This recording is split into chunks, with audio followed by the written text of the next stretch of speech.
یەکێ لە شتە زۆر ترسناکان لە قورئانە حەبتی ئەعمالی ئینسان، هەڵوەشانەوەی ئینسانی ئەعمالە. وەڵڵاهی ئینسان زۆر خەمێکی گەورە ئەخوات. يعني تصور كأو فرماشتي بيغمر صلى الله عليه وآله وسلم كأفرمان التفسير فجعلناه هباء منثورا. إنسان كم عملي كردو أفرمي هندق لو أنا كأهتنا يعني أسنح حضوري خواجة اللي جو أفرم بهوي بقدر كيوي تهامة أون ده تشاكين هي بين بيش أخوتن بأندازي شنرويتو تشاكت هبه همي بقولتو هنا أبيت بقيامت أفرمي أم تشاك الزورة هواي اللي أدا حجي نامنته خواهم بطالكاته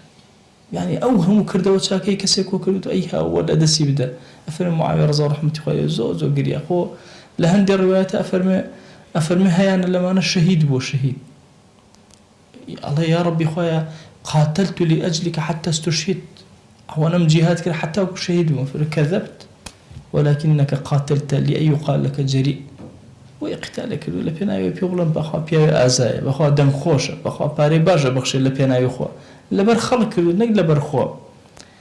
بوي إما لما الملاني النفسية كمان زور أبي ما ندوب بين براسي بو إنسان خوي ركاته ساخكاته دروس كاته شو إما كاته فوتان من للراسيال أقر بيتو زور خوا ناسان وزور طاعت كاران ما مالنا كن بوي أفرمي يشيب لخصته كاني سيدنا معاوية رضي الله رحمة الله أو قريانا زورية كإكرت كاتكوا فرماشتي بيغمريان صلى الله عليه وسلم لخزمتي أبا سكريا آياتي قرآن بوي هندي مجالسي زور تايبتي سيدنا معاوية هيك مجالسي ذكر وفكر وورد أورادي تايبتي خويتي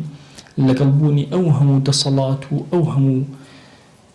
أموال وأوهم شتيك لبردسياتي أبو شوا زمان الله أكا لقل نفسي خويا لقل خواناسيا لقل دين داريا.